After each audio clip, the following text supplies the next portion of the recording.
자, 모든 게임은 여기서 시작합니다. 안녕하세요. 하프라인입니다. 2516 프리미어리그 지금 25라운드 끝난 지금 이번 주도 위클리 리뷰 25라운드 진행 한번 해보도록 하겠습니다. 자, 이번 25라운드에는 재밌는 경기가 마지막에 터졌죠. 아주 어제 밤, 오늘 새벽 1시 반에 열렸던 마지막 경기가 아주 도파민이 빵빵 터졌던 경기인데, 자, 아스날 팬분들은 아마 굉장히 기분이 좋으셨다가 막판에 조금 아쉬운 결과가 나오기는 했지만, 또 맨시티 팬분들은 엄청난 또 도파민 대잔치가 벌어졌던 그 경기까지, 자, 10경기 한번 25라운드도 리뷰 간단하게 재밌는 기록들 한번 짚어가면서 얘기 한번 나눠보도록 하겠습니다. 자, 그럼 본격적으로 위클리 리뷰 25라운드 시작해보도록 하겠습니다. 자, 첫 번째 경기 엘런드 로드에서 리즈와 노팅엄이 맞붙었고요. 리즈 유나이티드가 노팅엄을 상대로 3대1로 이기면서 이거 완전히 강등권 단두대 매치에서 리즈가 승리를 하면서 승점 3점 추가에 성공했고 승점 29점으로 16위, 강등권인 18위 웨스트햄과 승점 6점 차로 달아나는데 유지하는데 성공을 했고요. 노팅엄 포레스트가 이제 18위 웨스트햄과 승점 3점 차밖에 나지 않으면서 노팅엄 포레스트가 상당히 좀 불안한 위치에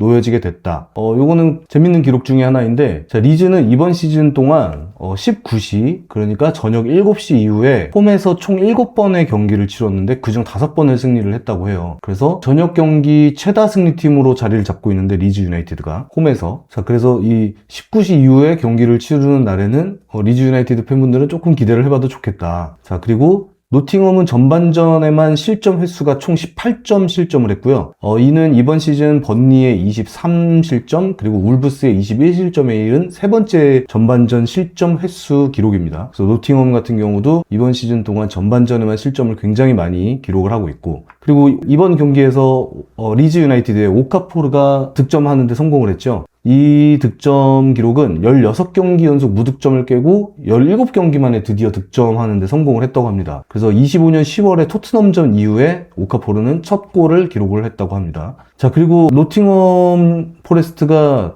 만회골, 한 골 클린시트는 만들지 못하도록 한 골 기록하는 데 성공을 했죠. 로렌초 루카라는 선수가 노팅엄 소속으로 득점을 하는 데 성공을 했는데, 자, 노팅엄 소속 10번째 프리미어리그 데뷔전 데뷔골을 기록한 선수라고 합니다. 그리고 프리미어리그의 12번째 이탈리아 국적 데뷔골 주인공이 바로 이 로렌초 루카라고 합니다. 가장 최근에 있었던 이탈리아 국적 선수의 득점은 23년도 8월에 아스톤 빌라전에서 터졌던 산드로 토날리의 골이었다고 해요. 자, 그리고 이날 칼버트 르인 선수가 10호 골을 득점하는 데 성공하면서 두 자릿수 득점에 성공해서 지금 리즈 유나이티드의 생존 싸움에서 에이스 역할을 하는데 톡톡한 공을 세우고 있다. 자, 그리고 노팅엄은 아까 말씀드렸듯이 강등권 단두대 매치에서 패배하면서 18위 웨스트햄과 승점 3점 차이로 17위에 랭크가 됐습니다. 강등권이 지금 시야 안에 들어오게 됐죠. 자, 그러면서 두 번째 경기, 이거 재밌는 경기였는데요. 자, 두 번째 경기로 가볼게요. 두 번째 경기는 올드 트래포드에서 맨체스터 유나이티드와 토트넘이 맞붙어서 맨체스터 유나이티드 홈팀이 2대0 승리를 가져갔습니다. 자, 이 경기는 이제 전반 29분에 로메로의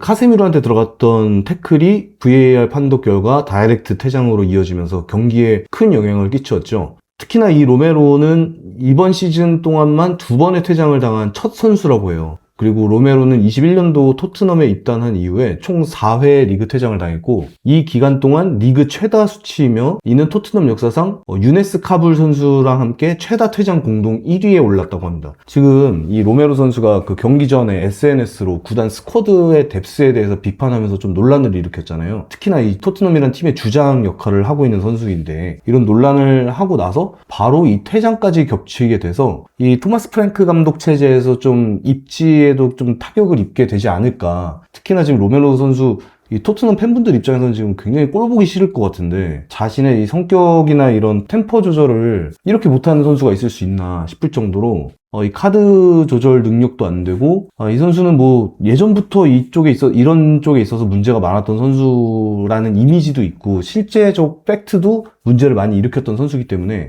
크리스티안 로메로 선수는 당연히 팀에 도움을 많이 주기도 했던 선수지만, 이건 굉장히 좀 혼나야 된 경우가 아닌가 싶은 그런 의견입니다. 그리고 나서 이제 이후에는 완전히 그냥 맨유의 압도적인 경기 흐름 속에서 맨유가 승리를 가져갈 수 있었죠. 최근 뭐 로메로의 퇴장뿐만이 아니라 맨체스터 유나이티드가 마이클 캐릭 감독 이후에 지금 이날 경기로 이제 4연승을 기록을 하게 됐는데 굉장히 좋은 흐름을 가져가고 있었잖아요. 맨체스터 유나이티드가. 저희가 다른 영상에서도 이 마이클 캐릭 감독이 맨체스터 유나이티드에 부임한 후에 왜 이렇게 팀이 좋아졌는지에 대해서 또 3가지 이유를 들어서 설명을 한 영상도 올리기는 했는데, 이런 지금 맨체스터 유나이티드를 상대로 팀의 주장이라는 선수가 퇴장까지 당하고 아무런 뭐 어떤 활약도 보여주지 못한 채 뭐 이렇다 할 무슨 역습이 뭐 이렇다 할 역습이 있던 것도 아니고 뭐 원정팀이었기는 해도 너무나 무기력한 모습을 보여주면서 맨유한테 승점 3점을 헌납하면서 토트넘은 현재 승점 29점으로 15위에 랭크가 됐고, 맨체스터 유나이티드는 승점 44점으로 리그 4위에 안착을 하는데 성공을 하게 됐습니다. 아까 말씀드렸듯이 최근 5경기가 4승 1무로 맨체스터 유나이티드는 굉장히 좋은 흐름세를 보여주고 있고요. 토트넘 같은 경우에는 지금 리그 8경기째 무승을 기록하면서 작년 12월 29일에 그 크리스탈 팰리스전 승리 이후에 무승을 기록하고 있습니다. 굉장히 안 좋은 흐름을 보여주고 있는 토트넘이고, 마이클 캐릭 체제의 맨체스터 유나이티드 같은 경우에는 지금 첼시와 함께 챔스권인 4위 싸움을 계속 유지를 하고 있는데요. 지금 점점 이 유럽 대항전에 나갈 수 있는 티켓이 점점 가시거리 안으로 들어오고 있는 상황이에요. 맨체스터 유나이티드 굉장히 좋은 흐름을 보여주고 있습니다. 자, 그리고 토트넘은 11명일 때도 공격에서 날카로움이 부족했고 10명이 된 뒤에는 사실상 그냥 유효한 반격 없이 그냥 경기가 종료가 됐고요.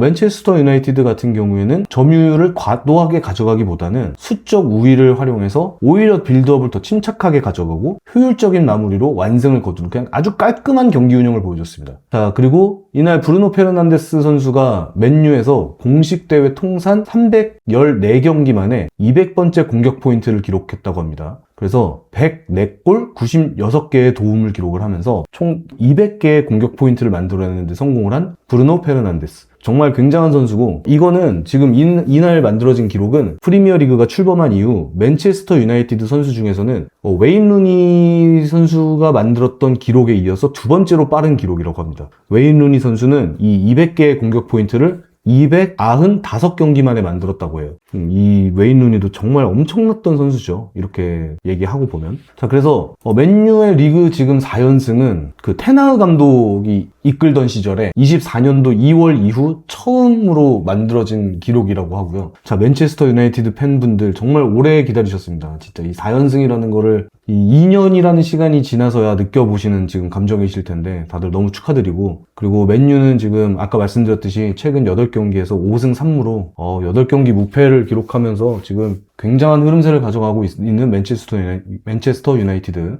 자, 이 맨체스터 유나이티드 같은 이 전통의 강호 같은 이런 강팀들이 이렇게 더 살아나고 빵빵 터져줘야지 이 리그도 더 활성화되고 더 재밌어지지 않겠습니까? 토트넘 같은 경우에는 지금 너무 흐름이 안 좋아서 토트넘도 잘해줘야죠. 토트넘도 좀 더 반등하는데 성공할 수 있기를. 다음 라운드가 이제 뉴캐슬전인데, 이 뉴캐슬을 지금 홈으로 불러들여서 경기를 할 텐데 이 토트넘이 홈에서 또 어떤 모습을 보여줄지 다음 라운드도 또 기대가 됩니다. 자, 그러면은 이제 3번째 경기로 넘어가 볼게요. 3번째 경기는 자, 바이탈리티 스타디움에서 본머스와 아스톤 빌라가 맞붙었습니다. 그래서 결과는 1대1 무승부. 아스톤 빌라가 선취골을 넣는 데는 성공을 했는데 이거를 지키지 못하고 추격골을 먹히면서 1대1 무승부가 나온 경기였습니다. 오히려 근데 경기 자체는 본머스가 굉장히 압도하는 경기력을 보여줬어요. 아스톤 빌라는 그 역습 한 방으로 그 로저스의 골이 들어가면서 선취점을 가져가는 데 성공을 했으나 오히려 이날의 주인공은 에밀리아노 마르티네스, 에밀신이었죠. 이 에밀리아노 마르티네스 골키퍼의 그 신들린 선방쇼가 오히려 아스톤 빌라가 지지 않고 이 게임을 지켜낼 수 있었다라고 평하는 게 맞다고 봅니다. 에밀리아노 마르티네스 골키퍼는 이날 7개의 선방을 기록하면서 대활약을 보여줬고요.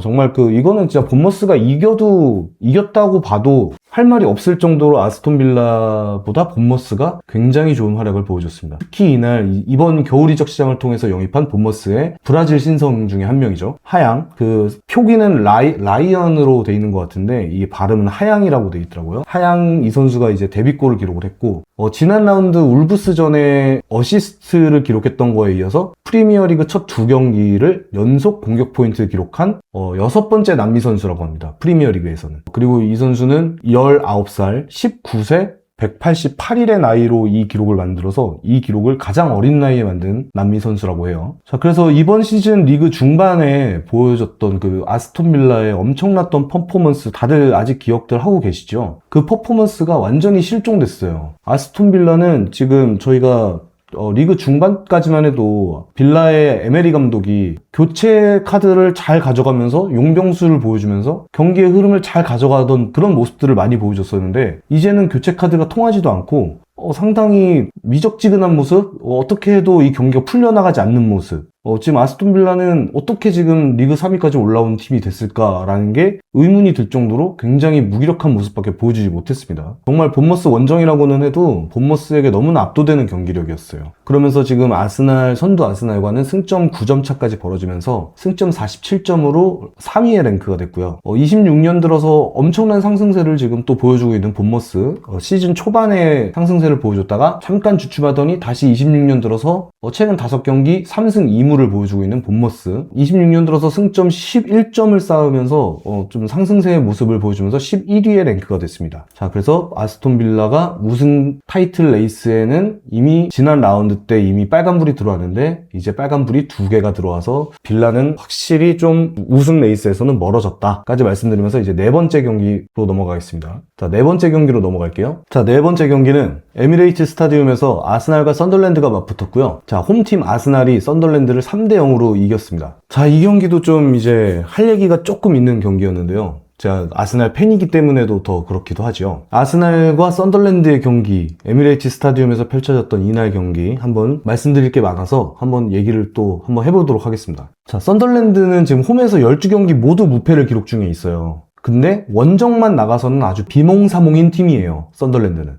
썬덜랜드는 최근 원정 8경기에서 3무 5패를 기록하면서 원정 무승을 기록 중에 있고요. 그리고 가장 최근 원정 3경기에서는 모두 3실점씩 기록하면서 원정에서 굉장히 안 좋은 모습을 보여주고 있는 썬덜랜드. 홈에서는 정말 너무 잘하고 있는데 원정만 나갔다 하면은 완전 비리비리예요. 자, 이게 좀 제가 봤을 때는 발목 부상으로 지금 빠져있는 자카의 부재가 좀 느껴지는 썬덜랜드가 아닌가 싶은데요. 마찬가지로 지금 아스날에서는 최근에 메리노 선수가 오른발 골절 수술을 하면서 좀 시즌 아웃 위기까지 놓여있다 뭐 이런 뉴스가 나올 정도로 큰 수술을 받았고 이날 경기는 이제 관중석에서 보고 있는 모습이 잡혔었죠. 수비맨디 선수가 선제골을 넣고 메리노의 세레머니를 하면서 메리노를 샤라웃 해준 그 장면에서 이제 메리노 선수가 화면에 잡혔었는데, 자, 그래서 이 자연스럽게 지금 수비맨디 선수의 그 중거리 슈팅이 얘기가 나온 김에 말씀을 드리자면 이날 이 수비맨디의 마수거리 골이 아니었으면은 아스날이 꽤 경기를 힘들게 가져갔을지도 모르겠다 할 만큼 썬덜랜드가 굉장히 촘촘한 수비를 보여주기도 했습니다.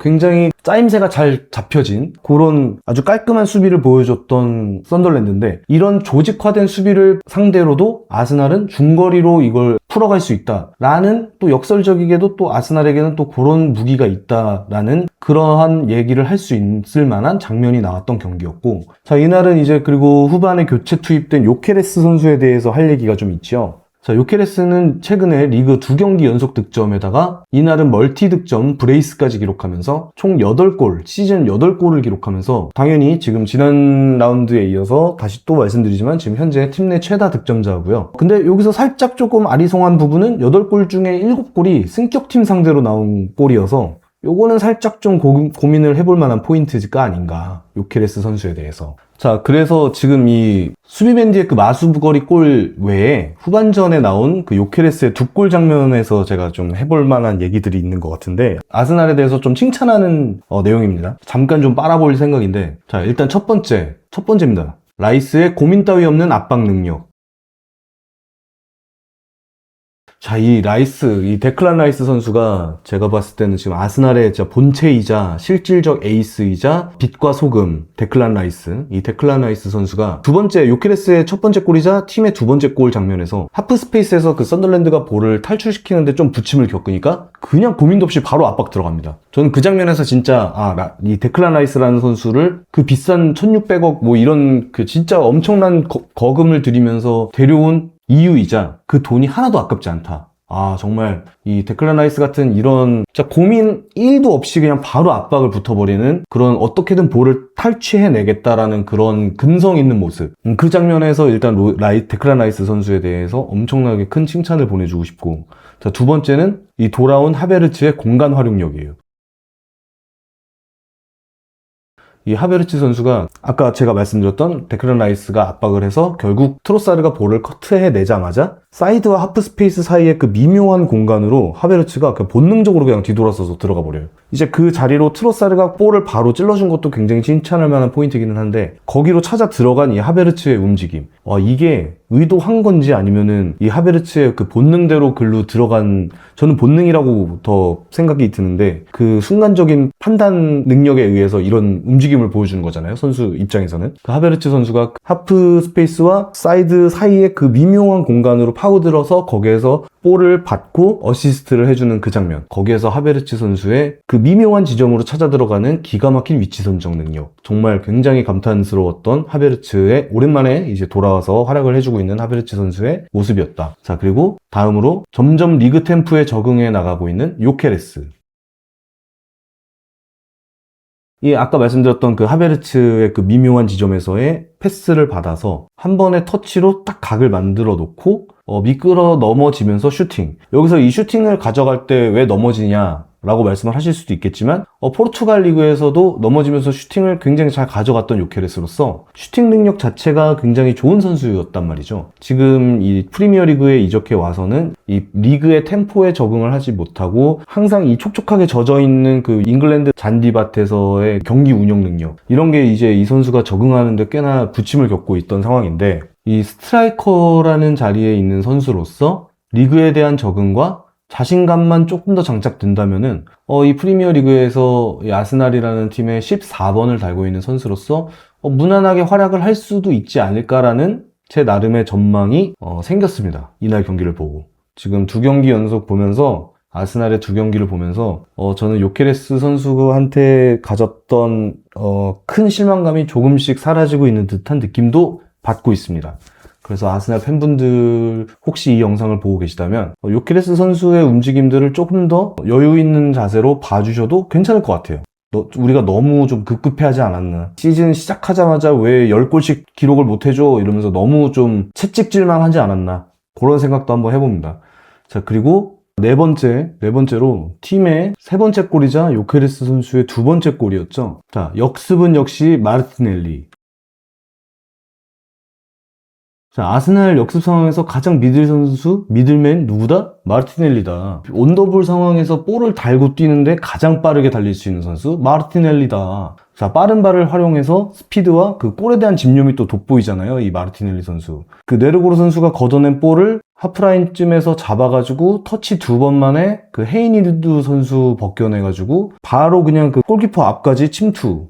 굉장한 스피드를 보여줬죠, 거기서. 특히나 이 역습 상황에서 수비를 봤던 썬더랜드의 그 헤이닐드 선수가 이 신체적 능력이나 스피드가 굉장히 준수한 수비수로 유명한데, 이러한 헤이닐드 선수를 상대로 터치 두 번 만에 그냥 벗겨버리고 그 어떻게든 파고 들어가지고 내가 볼을 가지고서 나아가겠다라는 그 집념, 너무 칭찬해주고 싶었습니다. 그리고 거기에서 이게 이런 상황에서 마르티넬리 선수가 역습을 해가지고 그 첼시전 골도 그렇고 저희가 안 보는 상황이 아니잖아요. 저희들 머릿속에 그 잔상으로 남아있는 그런 장면들이란 말이죠. 그래서 굉장히 오랜만에 또 속 시원한 장면이 나왔고, 이 마르티넬리 선수를 통해서 이 마르티넬리 선수가 이런 능력이 가끔씩 진짜 그 사람 돌게 만드는 그 이 선수인데, 이 마르티넬리가 이런 능력이 있기 때문에 이 선수를 또 안고 갈 수밖에 없지 않나. 자, 그리고 마지막으로 다섯 번째, 끝까지 함께 뛰어준 요케레스.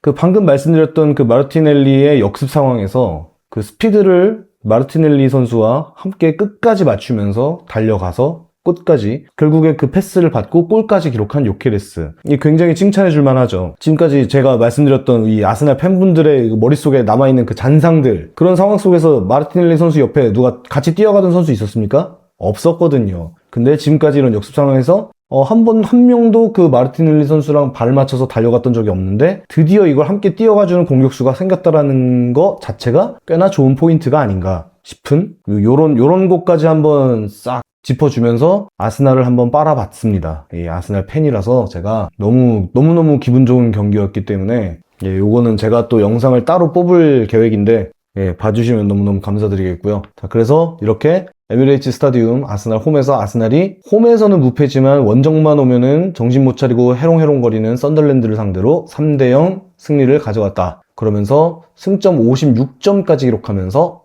리그 선두 1위를 유지하는데 성공을 하는 아스날. 그리고 썬덜랜드는 승점 36점으로 현재 이번 라운드 25라운드에 9위에 랭크된 썬덜랜드입니다. 자, 여기까지 말씀을 드리고요. 자, 다음 경기. 자, 번니와 웨스트햄이 터프모어 번니의 홈에서 경기를 가져갔고요. 이 강등권 매치였죠. 0대2로 원정팀 웨스트햄이 승리를 가져갔습니다. 강등권인 지금 18위와 19위 두 팀 간의 싸움이었고, 웨스트햄이 잔류의 희망을 키우는데 좀 더 성공적인 모습을 보여주었죠. 17위 노팅엄 포레스트와 승점 3점 차로 좁히는 데 성공을 했고 19위 번니와 18위 웨스트햄이 승점을 8점 차로 벌리면서 좀 더 이 18위와 19위 같은 강등권이지만 우린 너네랑 조금 격차가 있다. 8점 차나 지금 차이가 나기 때문에 번니는 울버햄튼과 함께 사실상 지금 강등권에서도 강등이 좀 확실시 되는 듯한 그런 양상을 보여주고 있습니다. 최근 5경기에서 3무 2패를 기록하면서 번니는 지금 이 최근 5경기만 말씀드린 거지만 번니는 지금 16경기 동안 무승을 기록 중이에요. 5무 11패를 기록하면서 최악의 모습을 보여주고 있는 스콧 파커 감독의 번니. 이런 식으로 가면은 이제 다음 시즌 강등은 불보듯 뻔하죠. 그리고 이번 경기에서 웨스트햄이 오랜만에 22경기 만에 클린시트를 기록하면서 깔끔한 승리를 가져갔습니다. 특히 이날 경기는 웨스트햄의 이 아레올라 골키퍼가 아니라 헤르만센 골키퍼가 선발로 출전을 했는데 5개의 선방을 보여주면서 활약을 했고 후반 번니의 공세를 버티는데 꽤나 큰 역할을 수행해주면서 이날 맨 오브 더 매치급 활약을 보여줬던 헤르만센 골키퍼를 한번 짚어드렸고요. 자, 그리고 웨스트햄은 최근 4경기에서 3승 1패를 기록하면서 지금 강등권 18위에 위치해 있지만 서서히 상승세를 타고 있다. 다만 이제 다음 라운드 경기가 완벽한 상승세를 보여주고 있는 맨체스터 유나이티드 경기가 다음 라운드에 기다리고 있어서 다음 라운드에 또 어떤 모습을 보여줄지, 이 강등권에서 벗어날 수 있을지 웨스트햄이 기대가 되는 모습이고요. 특히 그리고 또 웨스트햄의 썸머빌 선수, 네덜란드 태생의 썸머빌 선수 있죠. 이 선수가 지금 또 득점하는데 성공을 하면서 공식전 5경기 연속 득점 행진을 이어가고 있습니다. 완전히 물이 오른 퍼포먼스를 보여주면서 이런 식으로 되면 이제 차기 네덜란드 국가대표에도 한번 이름을 한번 그 노크를 한번 해봄직한 플레이이기는 하죠. 소속팀 자체는 강등권에 머물러 있긴 하지만 이 썸머빌이라는 선수 자체는 굉장히 좀 물오른 활약을 보여주고 있다. 이 정도까지 말씀드리면서 이제 6번째 경기 크레이븐 코티지 풀럼 홈에서 풀럼과 에버튼이 맞붙었고요. 1대2로 원정팀인 에버튼이 승리를 가져갔습니다. 자, 에버튼은 최근 원정 5경기에서 3승 2무를 기록하면서 무패 행진을 이어가고 있고 듀스버리 홀 부상에서 복귀한 이후로 최근 8경기에서 4골을 기록하면서 에이스적인 면모를 굉장히 잘 보여주고 있습니다. 자, 특히 그리고 이날 경기에서 또 재밌는 기록이 나왔는데 에버튼이 최근 5경기 중에 4경기에서 골포스트를 맞췄대요. 이 골대 강타를 최근 5경기 중에 4경기에서 골대를 때려버렸는데 이번 시즌 동안 이 골대를 총 11번 맞췄다고 합니다. 이거는 지금 맨유가 18번을 맞췄고 뉴캐슬이 14번을 맞췄대요, 골대를. 그거에 이은 3번째로 많은 수치다. 그거를 에버튼이 총 11번 골대를 맞췄다. 이런 기록이 또 있더라고요. 그래서 이거 말씀드렸고. 그리고 또 풀럼은 최근 4경기에서 3패를 기록하면서 굉장히 또 좋은 모습도 보여줬던 것 같은 기억이 있는데 제가 위클리 리뷰 진행하면서 풀럼이 굉장히 좀 좋은 흐름을 가져가는 듯한 양상을 띠고 있었다라고 한 3, 4주 전까지는 그랬던 것 같은데 지금 또 2연패를 겪으면서 다음 라운드 맨시티전인데요. 자, 맨시티전을 앞두고 위기에 처한 지금 풀럼의 모습입니다. 자, 그리고 에버튼의 미콜렌코 선수가 이날 자책골을 넣었는데 이게 프리미어리그에서 에버튼 통산 62번째 자책골이라고 해요. 그리고 이게 리그 최다 자책골 기록이라고 합니다. 에버튼 62개의 자책골. 자, 그래서 여기까지 풀럼이 에버튼에게 1대2로 홈에서 패배를 당했다까지 말씀드리면서, 자, 다음 7번째 몰리뉴 스타디움 울브스 홈에서 울브스와 첼시가 맞붙었고요. 원정팀인 첼시가 1대3으로 승리하면서, 야, 로세니어의 첼시가 프리미어리그 4연승을 기록했습니다. 지금 맨체스터 유나이티드와 함께 돌풍이라고 할 만할까요? 이 반등에 완벽하게 성공한 두 팀이죠. 맨체스터 유나이티드와 첼시. 특히 이날 첼시가 이제 울브스 강등권 꼴찌 상대로 3골을 몰아치면서 이 전반전에만 콜 파머 선수가 해트트릭을 완성시키면서 완승을 가져갔습니다. 자, 그리고 이날 이 콜 파머 선수가 해트트릭을 기록을 했는데 지난 시즌에도 울버햄튼 원정에서 어시트릭을 기록했어요. 3개의 어시스트를 기록해서 PL 역사상 원정 동일팀 상대로 원정 경기에서 해트트릭과 어시스트를 연속으로 기록한 두 번째 선수라고 합니다. 이런 기록을 기록했던 첫 번째 선수는 라힘 스털링이라고 해요. 자, 그리고 울브스에서는 이제 마티우스 마네랑 아로코다레 요 두 명의 선수 말고는 사실 이렇다 할 만큼 볼만한 장면은 없었고요. 또 특히 우리나라의 이 황희찬 선수는 고질적인 그 허벅지 근육 부상이 또 발생을 한 것 같아요. 아, 이게 돌아와서 꽤 이렇다 할 만한 활약을 많이 보여주지는 못하고 있었는데 우리 황희찬 선수가 이 근육 부상이 또 재발하면서 제발 이거를 또 좀 잘 이겨내고 돌아왔으면 좋겠습니다. 그리고 또 다른 팀으로 제발 이적을 했으면 또 좋겠는데, 그래서 지금 울버햄튼은 올해 첫 승을 기록하면서 좋았던 것도 잠시고 다시 3연패 수렁에 빠지면서 승점 8점으로 리그 꼴찌의 랭크가 아직 여전히 돼 있고요. 강등이 거의 뭐 이제 확실시 되어가고 있는 것 같습니다. 네, 여기까지 말씀을 드리면서 첼시가 꼴찌 울버햄튼 상대로 1대3 완승을 거뒀다 까지 말씀드리면서 이제 8번째 경기, 자, 세인트 제임스 파크 뉴캐슬 홈에서요, 뉴캐슬과 브렌트포드가 맞붙어서 이 경기가 이제 재밌는 펠레 스코어가 나왔습니다. 2대3으로 원정팀 브렌트포드가 승리를 거뒀습니다. 이날 이제 그 영웅이 이 당고 와타라 선수였는데요. 브렌트포드에 이 당고 와타라 선수가 1골 1도움을 기록을 했는데 마침 이날 경기가 이 당고 와타라의 프리미어리그 100번째 경기였다고 합니다. 그래서 이 100번째 경기에서 팀의 승리에 크게 기여를 하면서 자축을 하는데 성공을 한 브렌트포드의 당고 와타라. 네, 그리고 지금 브렌트포드 이 돌풍의 중심 중에 하나죠. 이고르티하고 이번 시즌 동안에만 페널티킥, PK골을 6골을 집어넣는데 성공을 했어요. 그러면서 지금 홀란드에 이어서 득점 순위 레이스 2위에 올라 있죠. 네, 그리고 지금 페널티킥 총 6골을 기록을 한 거는 유럽 5대 리그 통틀어서 레알 마드리드의 음바페, 그리고 마인츠의 아메리 선수에 이어서 5대 리그 내에서 세 번째 3위 기록이라고 합니다. 그래서 이고르 티아고 선수도 굉장히 좋은 활약을 보여주고 있다. 그리고 뉴캐슬은 아쉽게 홈에서 패배하면서 승점 33점으로 12위에 랭크가 됐는데요. 이 뉴캐슬은 또 홈에서 좀 강팀적인 면모를 보여주는 팀 중에 하나잖아요. 이번 시즌 홈에서 꽤 괜찮은 승점을 쌓고 있었던 뉴캐슬이었는데 아쉽게 역전패를 당했는데, 이 홈에서 강한 남자, 이 부상에서 돌아온 기마랑이스, 이 기마랑이스 선수가 최근 홈 9경기에서 10골에 관여를 했대요. 7개의 골과 3개의 도움. 홈에서 굉장히 강력한 모습을 보여주고 있는 브라질의 기마랑이스 선수. 자, 그리고 뉴캐슬은 또 역전패를 당하면서 리드를 놓치면서 잃어버린 승점이 19점으로 리그 최다라고 합니다. 그래서 지금 이제 브렌트포드가 다시 상승세를 보이면서 리버풀과 같은 승점 39점으로 7위에 랭크되면서 유럽 대항전이 완전히 지금 가시권 안으로 들어왔습니다. 브렌트포드.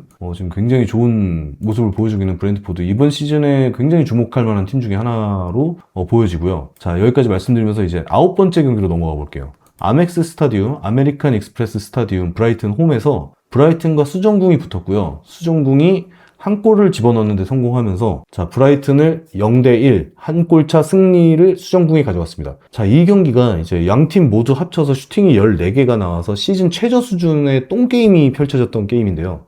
브라이튼 같은 경우에는 이제 5경기째 무승이고, 지금 글라스너 감독의 수정궁도 리그 10경기 만에 겨우겨우 승리를 가져가는데 성공을 했고요.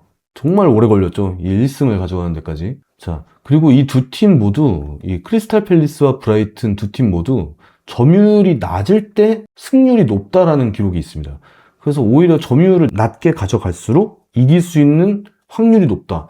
이 말인즉슨 이 두 팀이 만났을 때 진짜 개똥게임이 나온다. 이렇게 아니면 오히려 진짜 그 난타전 진짜 무슨 조축같이 그냥 서로 치고받고 때리고 이런 경기라도 나왔으면 오히려 더 볼만한 경기가 됐을 수도 있는데 리그 13위와 14위 간에 그 개똥만 게임이 나왔다. 그리고 이 두 팀 모두 강등권과 승점 차가 8점에서 9점 차밖에 나지 않는 참 이 리그 초중반까지는 이 수정군과 브라이튼 다 꽤 괜찮은 모습들을 보여줬던 팀들인데 어찌어찌 하다 보니까 또 중하위권으로 이렇게 처져 있네요. 지금 2월에 와서는. 자, 여기까지 말씀드리면서 이제 이번 라운드의 하이라이트였죠. 자, 10번째 경기 안필드 리버풀 홈에서 맨시티가 맞붙어서요. 와, 이 역대급 경기가 나왔어요. 1대2로 맨시티, 원정팀인 맨시티가 승리를 가져갔습니다. 이게 사실 3대1이 될 수도 있었는데 1대2로 마무리가 됐죠. 자, 이게 PL 사상 가장 기묘한 엔딩이라는 수식어가 지금 프리미어리그 공식 홈에서는 붙은 그런 매치가 됐는데 자, 이 경기 이제 할 얘기가 많은데 한번 천천히 얘기를 진행해 보도록 하겠습니다. 자, 일단 뭐 역대급 꿀잼 매치였죠. 저희 하프라인에서도 이제 라이브 진행을 했었는데 전반전은 굉장히 지루했어요. 그래서 전반전만 봤을 때는 이 소문난 잔치에 먹을 게 없다. 이 리버풀이랑 맨시티라는 이 두 거대 클럽들이 붙었는데 전반전만 봤을 땐 진짜 이거 뭐 볼만한 것도 없고 거의 채팅에는 뭐 자다 왔다는 분도 계셨고요. 근데 결국 후반전에 이 모든 도파민이 그냥 빵빵 터지는 도파민 불꽃잔치가 터졌다. 어떻게 도파민이 터졌는지 얘기를 한번 해보도록 하겠습니다. 자, 우선은 지금 맨시티가 안필드에서 리버풀에게 역전승을 거두면서 선두 아스날과 승점 6점 차 유지에 성공을 했고 자, 그리고 89년 만에 처음으로 리버풀을 상대로 리그 더블을 기록했다고 합니다. 그러니까 이 한 시즌을 돌아가면서 각 팀마다 두 번씩 다이다이를 뜨잖아요. 거기에서 리버풀을 상대로 맨시티가 두 번 다 이겨버린 거예요. 이번 시즌은. 25-26 시즌에서는. 자, 그리고 전반전에 리버풀은 오히려 내려앉아서 이 롱볼로 전방에 계속 연결하는 전술로 일관을 했어요. 이게 특히나 리버풀 팬분들이나 저 같은 이제 아스날 팬들은 이 맨시티가 지기를 바라는 사람들의 입장에서는 굉장히 답답했습니다. 근데 이거를 정말 그 리버풀이라는 그 거대 클럽에 좋은 선수들이 모여있는 팀이 굳이 저렇게 롱볼로 전방에만 계속 그냥 될 대로 되라 식으로 때려버리는 게 이게 왜 저럴까라는 생각을 해봤을 때 어찌 보면 후반전에 승부수를 걸려는 슬롯의 계획이었겠지요. 슬롯은 이 전반전을 오히려 안필드인 본인들 홈에서 맨시티를 상대로 전반전은 오히려 걸어 잠그면서 후반전에 모든 걸 쏟아붓겠다. 이런 느낌이었던 것 같아요. 그래서 최근 그 에키티케와 비르츠가 굉장히 좋은 모습을 보여줬는데 그런 모습은 아예 볼 수 없었고 거의 후반전 들어오기 전까지는 그냥 계속 맨시티가 거의 일방적으로 가둬놓고 패는 느낌이 있었습니다. 근데 후반전 들어서는 이 양상이 달라졌어요. 리버풀이 오히려 점유율을 가져가면서 후반전에는 XG 값도 1점대를 올라설 정도로 굉장히 공격의 활로를 여러 군데로 찾으면서 전체 슈팅을 12개까지 기록을 하는 등 본인들 홈에서 굉장히 활발하게 공격 전개를 실행을 했고 자, 이 경기는 진짜 후반전만 보셔도 상관없을 정도였어요. 그리고 후반 83분 드디어 이 역사적인 장면 하나가 터졌죠. 83분에 이 소보슬라이 이 아스날 팬들은 이 PTSD가 확 오는 그 장면인데 이 30m 이상 되는 프리킥을 만약에 리버풀이 얻었다. 그럼 일단은 이거 골 먹을 수도 있겠다. 딱 긴장을 하고서 보셔야 됩니다. 이 소보슬라이가 이 선수가 오히려 그 25m 정도 됐을 때는 살라한테 양보를 했었잖아요. 프리킥을. 결국에는 그 살라가 그거를 좀 자신있게 차는 탔는데 결국엔 우측 담장 뒤로 넘겨버리는 그 홈런성 프리킥을 때려버리면서 아주 그냥 날려버렸는데 근데 이게 이제 30m 정도가 넘어간다. 30m 이상 정도의 프리킥을 줬다? 그러면 이거 소보슬라이가 그냥 맘먹고 때려버리면은 이거는 답이 없습니다. 소보슬라이 지금 이 프리킥 스페셜리스트로서 굉장히 물오른 듯한 킥력을 보여주고 정말 그 역대급 프리킥이 나왔죠. 돈나룸마가 그냥 가만히 서서 쳐다보기만 할 정도의 그 아웃프런트로 질러버려서 우측 상단 포스트 쪽으로 휘어 들어가는 정말 굉장한 프리킥 골이 터졌고 이때까지만 해도 이제 맨시티 팬들을 제외한 모든 클럽의 팬들이 다 기뻐하고 있었을 거예요. 이거 맨시티 무너진다. 이거 우리가 맨시티 잡고 더 올라가 보자. 이랬는데 갑자기 여기에서 이제 맨시티가 동점골을 넣게 됩니다. 저는 이 맨시티 동점골에 있어서는 이 셰르키의 존재 이유와 홀란드의 영향력, 그리고 이날 가장 바쁘게 돌아다녔던 베르나르도 실바의 집중력이 딱 한 군데 맞물려서 터진 골이 멋진 골이었다고 생각하는데요. 이 맨시티 동점골에서는 이제 셰르키가 들어와서 홀란드에게 우측 사이드에서 이 연결해주던 볼, 이게 이 셰르키가 왜 이 맨시티에 있어야 되는지, 왜 이 양발을 자유자재로 다루는 이 천재성을 과시하는 선수가 어째서 이 맨시티에 필요한 존재가 됐는지를 정확히 보여주는 장면이었다. 그 우측을 파고들면서 케르케즈가 아주 정신 못 차리게끔 그 마테우스 누네스와 셰르키가 동시에 왔다 갔다 스위치 해가면서 그 케르케스를 그냥 정신 못 차리게 만들고, 이거는 또 이따가 그 역전골이 되는 페널티킥 장면에서도 이 얘기를 해야 되는, 연결돼서 얘기를 해야 되는데, 셰르키와 마테우스 누네스, 이 두 선수가 리버풀의 케르케스 좌측 풀백을 봤던 케르케스를 완전히 후반전 들어서 정신 못 차리게 만들었어요. 80분 이후에 맨시티의 두 선수가 정말 이 케르케스 쪽을 계속 파고들고 공략해 나가면서 결국에는 그 마테우스 누네스가 케르케스가 가만히 그냥 쳐다볼 수밖에 없던 그 드리블로 한 번에 뚫고 들어와서 결국 그 알리송의 오버플레이로까지 이어져서 PK까지 헌납하게 된 거잖아요. 결국에는 홀란드가 PK를 성공시키면서 이 역전의 발판까지 된 거고. 그래서 다시 그 첫 번째 그 동점골로 돌아와서, 그래서 그 셰르키가 올려준 거를 엘링 홀란드가 그 타점 높이까지 뛰어가지고 헤딩으로 떨궈주고, 절묘하게 그 라인 브레이킹 해오면서 들어왔던 베르나르도 실바에게 연결돼서 베르나르도 실바가 집중력을 발휘하면서 득점에 성공. 자, 여기에서는 이 베실바의 베테랑적인 면모와 이 팀에 어느 정도의 영향력을 미치고 있는지도 확인할 수 있는 장면이에요. 이 딱 그 골 넣자마자 이거 흐름 넘어왔다 딱 싶으니까 바로 득점하자마자 득점된 공 들고 하프라인으로 뛰어 돌아가는 모습도 인상적이었는데요. 홀란드도 인터뷰에서 이 베실바의 이러한 행동들이 맨시티 선수들을 더욱 집중할 수 있게끔 해줬다라고 인터뷰에서 밝혔죠. 그리고 베실바도 인터뷰에서 이날 경기에서 지면은 우리 맨시티의 우승 레이스가 사실상 끝난다는 걸 모두가 다 인지를 하고 있었다. 그래서 이날 승리로 아직 우승 레이스에 희망을 걸고 있다. 이런 또 인터뷰를 하더라고요. 자, 그래서 이 베실바 선수가 이날 정말 이 공격진에서는 굉장히 집중력 있는 모습을 보여주면서 멋진 활약을 펼쳤다. 그리고 나서 이 베실바의 동점골 이후에 리버풀의 아까 말씀드렸던 두 번째 골까지 연결되는 케르케스가 굉장히 동요대가 된 모습을 보여주면서 셰르키 못 맞고 마테우스 누네스한테 그 연계 플레이로 한 번에 본진 침투 허용시켜가지고 결국 역전이 발판이 되는 PK까지 이어졌던. 그래서 이 리버풀 팬분들 입장이나 저도 이 경기를 리버풀을 응원하면서 봤었는데, 케르케스 선수가 참 괜찮은 장면들도 몇 개는 있었지만 굉장히 답답했고, 그리고 또 답답한 걸 얘기를 또 한번 해보자면은 공격진에선 학포, 그리고 이날 에키티케도 좀 답답했어요. 자, 하나씩 얘기해보자면은 이날 리버풀에서는 학포의 플레이가 좀 매우 답답했는데, 어떤 이 지시를 받고 뛰었는지는 모르겠다만 학포한테서 이게 뭔가 크랙의 움직임을 주문한 것인가 싶을 정도로 본인이 이 뭔가를 다 만들어 보려고 하는 듯한? 그래봤자 이 선수 한번 접고 뒤로 돌아 들어가가지고 어떻게든 침투에 들어가려고 하다가 그 하프 스페이스 중간쯤에서 슈팅 내지르는 그 원툴인데 그거밖에 할 줄 모르는 선수다라는 인식이 매우 강해서 결국엔 이 선수에 대한 파해법을 모든 팀이 다 알고 있는 그런 선수인데, 국대에서는 또 다른 얘기예요, 학포는. 근데 이 리그에서는 저는 굉장히 효용 가치가 없는 선수 중에 하나라고 보여질 정도로 학포를 굉장히 좀 낮게 보는 입장입니다, 저는. 근데 이러한 학포한테 왜 이렇게 볼을 많이 가게 만드는지, 그리고 또 한 선수 에키티케도 굉장히 그 순간 선택들이 굉장히 고개를 갸우뚱하게 만들었는데, 이 패스길이 펼쳐지는 그 2지선다나 3지선다 그 순간순간의 선택들에서 항상 그 최악의 선택들을 보여주는 그런 모습이었어요, 이날 경기에서. 그래서 굉장히 그 팬들을 진짜 이 가슴이 이렇게 막 치면서 이 답답하게 만드는, 그 비르츠 딱 뚫렸을 때 줘야 되는 순간에서 이거를 안 준다고? 이걸 왜 안 줘? 막 이런 느낌의 장면들이 한 두세 번 나오니까 에키티케한테도 이게 우리가 굉장히 잘하고 있다라고 요즘 말하고 있던 이 상황에서 에키티케까지 답답한 모습을 보여주니까 이게 점점 이 열이 뻗치는 겁니다. 자, 리버풀은 그러한 모습을 보여주면서 결국 패배를 하게 됐는데, 그리고 또 하나 말씀드려야 되는 부분은 경기 막판에 이제 맥칼리스터의 원더 슈팅이 하나 나왔었죠. 진짜 그 후반 막판에. 근데 그거를 또 돈나룸마가 슈퍼 세이브를 하면서 거의 그 승점 1점 가져갈 수 있었던 거를 2점 더 보탠 거는 이 돈나룸마의 슈퍼 세이브가 한 몫을 했다. 저는 이렇게 말씀을 드릴 수 있다라고 생각하고, 진짜 맥칼리스터 슈팅 진짜 좋았거든요, 그 슈팅.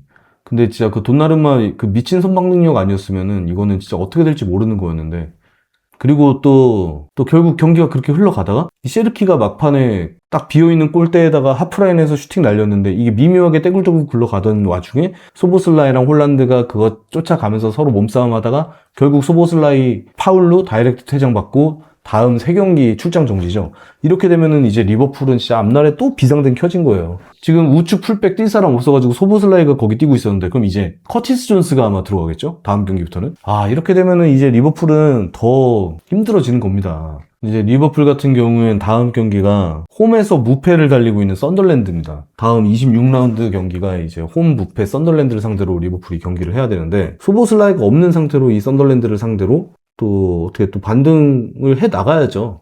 잘 해 나가야 됩니다, 리버풀도. 네. 그러면서 이제 이 경기가 3대1이 아닌 1대2로, 1대3이 아닌 1대2로 마무리가 되면서 경기가 마무리가 됐고요. 자, 이날 이제 홀란드 선수가 1골 1어시를 기록하면서 페널티킥으로 안필드에서도 득점에 성공을 했죠. 그래서 결국 홀란드는 PK까지 성공시키면서 안필드에서 4번째 출장 만에 안필드 첫 골을 기록을 하게 됐어요. 그러면서 이 홀란드 선수, 이 선수가 뛰어본 24개 경기장들 중에서 총 23곳에서 득점 성공하는데 성공을 했습니다. 근데 24개 중에 23개라고 말씀드렸잖아요. 한 군데에서는 득점을 아직 성공을 못했는데요. 그게 바로 썬덜랜드의 홈 스타디움 오브 라이트입니다. 와, 썬덜랜드 진짜 개질이죠. 썬덜랜드가 홈에서 진짜 강팀인 이유가 있어요. 홀란드도 썬덜랜드 홈인 스타디움 오브 라이트에서는 득점을 아직 해본 적이 없다고 합니다.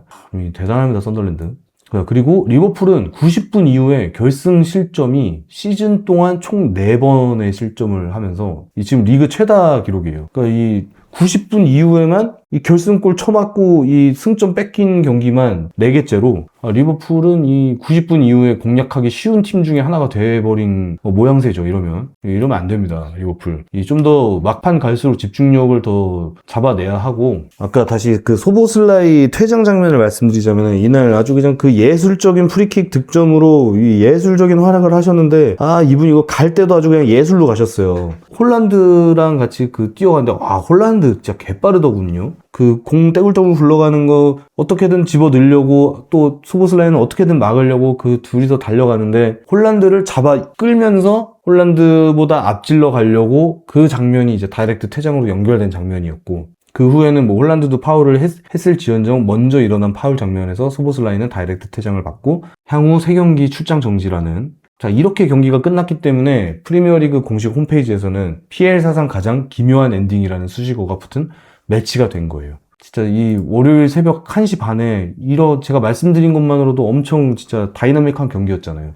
이런 경기가 펼쳐져가지고 새벽 진짜 3시 반, 4시까지 이거 중계하면서 너무 재밌게 중계 잘했지만 또 굉장히 진짜 땀 흘리면서 봤던 경기였다. 그래서 이 리버풀이 맨시티를 잡아주지 못하고 맨시티가 안필드에서 1대2 역전승을 거두면서 승점 3점을 쌓고 선두 아스날과 승점 6점 차 유지를 하는데 성공을 했다까지 말씀을 드리면서 마무리를 해보겠습니다. 자, 이번 라운드 24라운드 10경기 모두 다 말씀을 드렸고요. 자, 이번 라운드에서는 이제 좀 재밌는 경기들이 몇 개, 사실 저는 재밌게 본 거는 제가 응원하는 아스날, 그리고 마지막 경기였던 리버풀 맨시티, 이 정도가 저는 기억에 남는 경기였고, 지금 강등권 싸움에서 이 웨스트햄이 좀 올라오는 듯한 모양새, 그리고 뉴캐슬이 본인들 홈에서 브렌트포드를 상대로 역전패를 당하면서 브렌트포드가 승점이 리버풀과 같을 정도로 지금 올라와서 유럽 대항전을 가시권 안에 두고 있다. 자, 요 정도로 브렌트포드도 또 치고 올라오는 상승세를 보여주고 있다. 요 정도까지 말씀드리면은,